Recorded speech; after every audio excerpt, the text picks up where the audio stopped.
Obviously, it was probably the wrong decision, but I think you could talk. You could talk definitely. you could talk to the state of affairs with the team, and you probably land up being just the scapegoat and whatnot. But it's funny how things work out and how you took it the right way and you shoved it up their ass big time, 10 times over. And but talk about that. I mean, because I was going to bring it up anyways, and it's tough for any player to go through, but talk about that experience.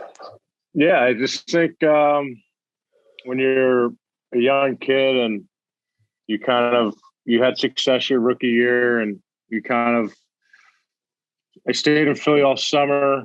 I was actually staying at Jimmy McCrossen's house. I had groin surgery, hung out with Nasty a lot, me and Derek. And, we'd sit there and have lunch every day together. And, there's a lot of high hopes for me going into training camp that year. I was one of the last ones to get cut there and then sent down. And then I was just, going down around that, and then going into your third year, it was just, they pretty much put me right to the minors right away. And you I guess you're a young punk back in the day, you think you should be on a team, or you think you should get, a legit chance. I didn't get any preseason games, and I actually got one. We had to take a car service up to Buffalo, play the last Buffalo preseason game. I actually remember that I played. But yeah, I mean, I think we just got off to a wrong foot. I think me and Greg Gilbert, I'm sure Riles will tell you, I don't think he didn't really like me. I don't know if he could have been my attitude, but it was tough for me. I think I showed up. I don't know if I was late to a meeting or an off ice thing, just like a minute late. And it was kind of tough. I think it was backfire. Our team kind of sucked that year. We were off to a terrible start. And I think for me though, I was off to a really good start, stat wise too. Like I was feeling good about my game. I was, scoring goals, and I still remember Pac-Man running through the hallway in Adirondack, like, where's Patty? Where's Patty? You have a phone call. And it's Paul Holmgren. I'm like, oh, sweet. Maybe this is an opportunity. Well, that didn't fucking work out. I went the total opposite way than I thought it was going to go. But it was kind of scary, when Paul Holmgren's on the phone, he's kind of reaming you, giving you the gears a little bit, and you're still a 21, 22-year-old kid kind of finding your place in pro hockey, trying to figure out if you're an NHL player, even, just an American League player itself, and kind of where you stand and the organization, but where you stand for yourself. And, like you guys said before, I have a kid at home, and Paul was just like, you're getting sent home with pay. We're not sending you to the coast, and you'll basically never wear a Flyers uniform again. And I don't know if Riles can touch on it. I was in the locker room that year. I wasn't in the coach's room, but I don't know why I got sent home. I still, to this day, people ask me, and, me and Greg Gilbert had our differences. Could have been my attitude for sure. But you learn from your mistakes. And it's probably the best thing that ever happened for me in my career. Even though I really wanted to play for the Flyers, it was kind of the team that kind of built my kind of play, toughness, fight. Yeah. They like big body hockey, stick up for your teammates. And that was just unfortunate bounce for me. But, I wasn't in the coach's room. I wasn't in the GM's room. I don't know what happened, because I think 2 weeks later, Greg Gilbert ended up getting fired anyway. So yeah, I don't know what happened, but that's kind of how I felt. I mean, it's just shitty how it went out. Me and Paul talked, and we have a really good relationship. I have nothing but respect for Paul, because he gave me another opportunity to trade for me. He didn't send me down to the coast. He didn't think I belonged to the coast, and he didn't want me to go over to Europe. And, I finally wrote him an email and just kind of said my piece and apologized and what I can do to come back, or even if he can get trade for me. And I ended up getting traded. So it was honestly the best that could have happened for me as a father, as me as a person, maturity level, where I stood and how I needed to rebound and act. So, and I mean, I was sitting on my cousin's couch in Lyndhurst, New Jersey, and I was literally on the verge of retiring, just canceling and just playing out the year and just saying, okay, I'm done. But, you know, that's why you have parents and that help you out. And, you know, my son kind of was for me, it's the reason why I was playing, because of him and support him. So crazy turn of events. It's not how you want to play it out, but, you know, it was probably the best that could happen for me, for myself and my family, my son. Yeah. Let's talk about some positive success that you've had since then. You know, you went back home to play in St. Louis, in your hometown, win a Stanley Cup. You know, talk about that experience. That must have been amazing under the guidance of the Chief.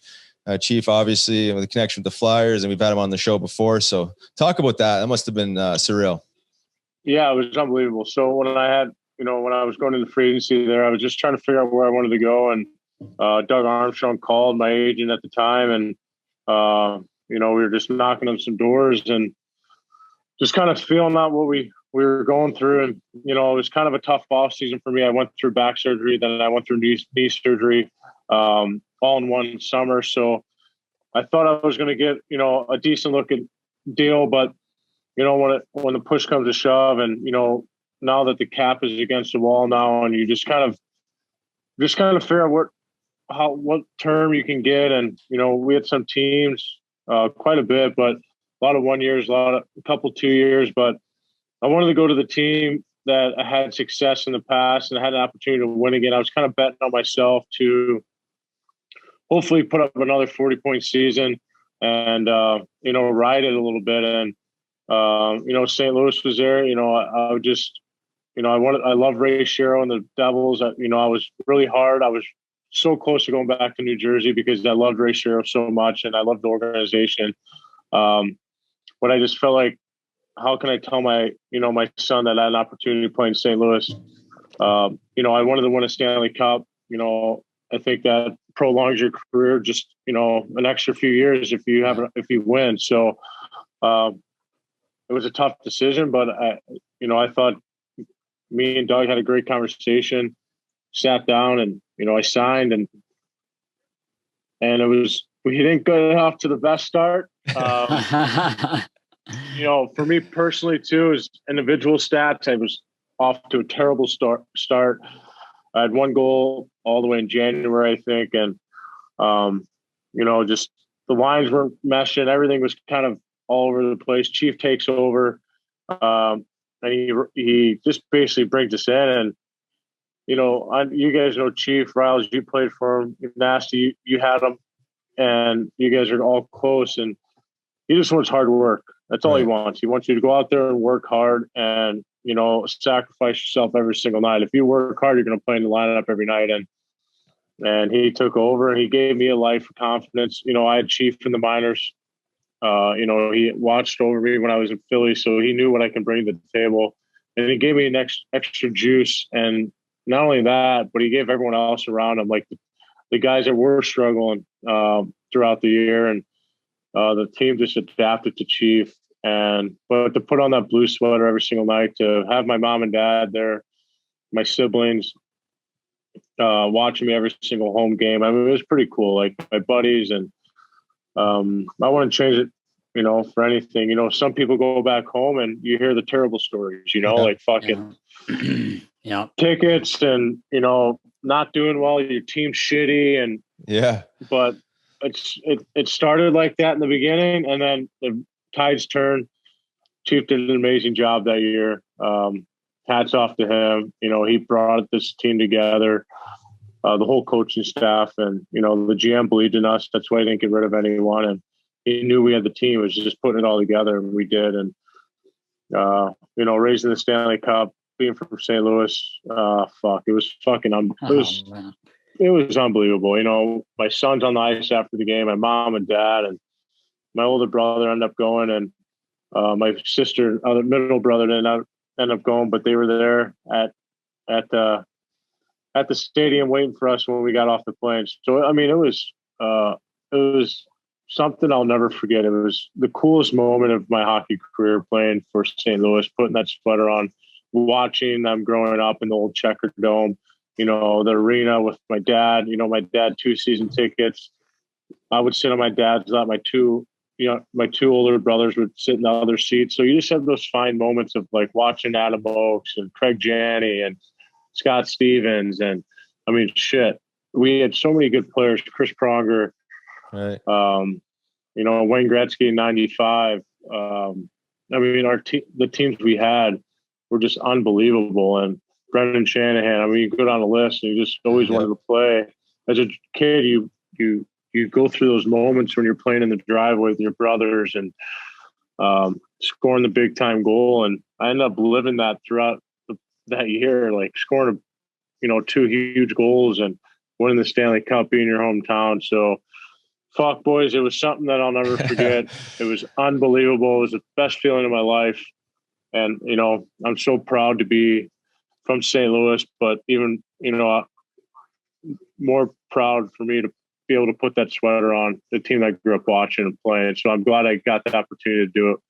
And I know Cam Jansen did it, but he didn't end up winning. But, kids looked up to Cam because he played for St. Louis. He's from St. Louis. So, yeah. I hope kids do the same for me. So they have an opportunity to end up playing for their hometown. I had a question for you, Patty. Going back a little bit, when you're in Edmonton there, obviously you've played with superstars a lot in your career. I mean, even in like going back to Anaheim, but Connor McDavid, we've asked a couple guys, like, what's that like every day watching him, like practice games? It's unbelievable. I mean, he's a star. He takes care of himself. I think it's just cool how he handles himself away from the rink, inside the media. Very humble kid, and he just wants to win, man. He has that competitive edge that he wants to win every single night. He wants to be better than the next player every single night. But I mean, you'll be in practice, and then like 1 minute you're next to him, and the next minute you're like, where did he just go? It's insane. And he does it at full speed, and oh man.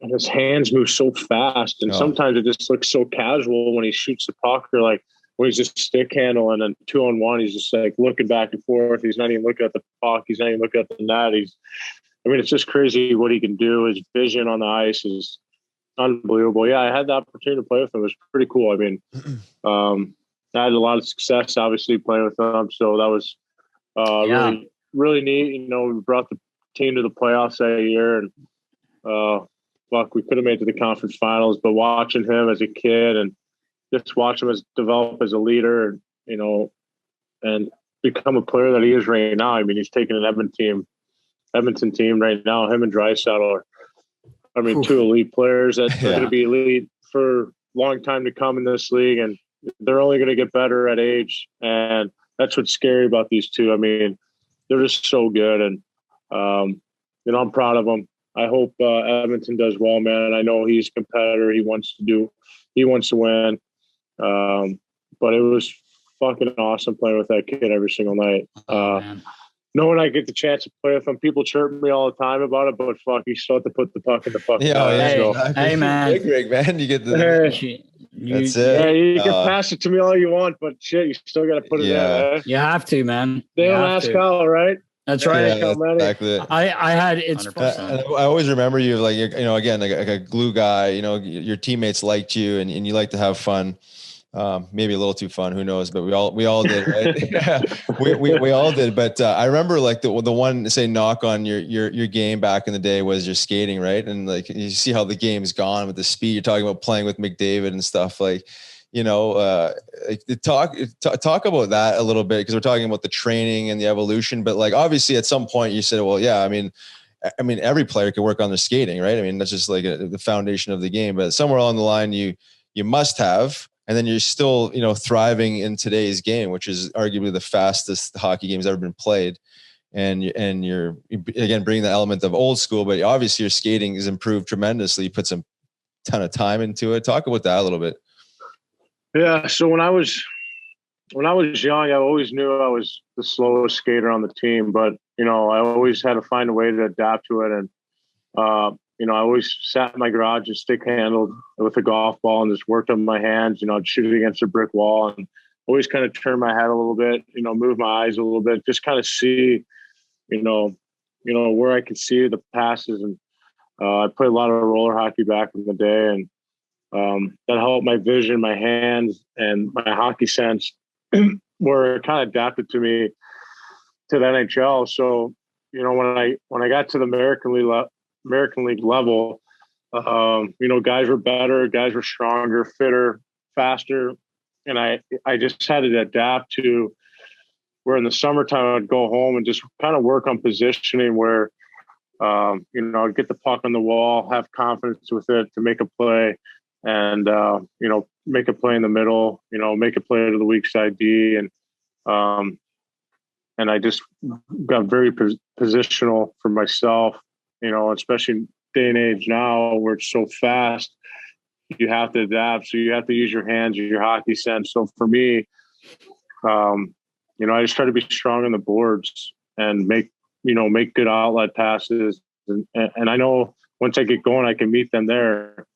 Guys are faster than me, but when I get going, I can get up the ice a little bit. But you got to adapt to the game where you're positional on the D side. You have good stick, good, but for me in the offensive zone, I found a way to play that big style hockey, just kind of dumping it in, holding people below the top of the circles, using my hands, using my body to protect the puck. So I found ways to do it. I'm never going to be the guy that skates the puck from blue line to blue line inside the neutral zone. I might get lucky here and there, but I found a way to adapt to the new NHL, winning my puck battles on the boards, making good outlet plays, holding pucks down low below the top of the circles, and creating space for my line mates. And I found a way to do it, and I got good at it. And I think that's the reason why I've kind of stayed myself in the NHL, is because, teams need a guy like myself that can hold on to pucks down low, especially when it come playoff time, set your line up for the next shift. And I think I've done a good job of adapting to that. So it's been fun. I'm never going to I'm not the flashiest player. I'm probably the ugliest player, but I find a way to get the job done.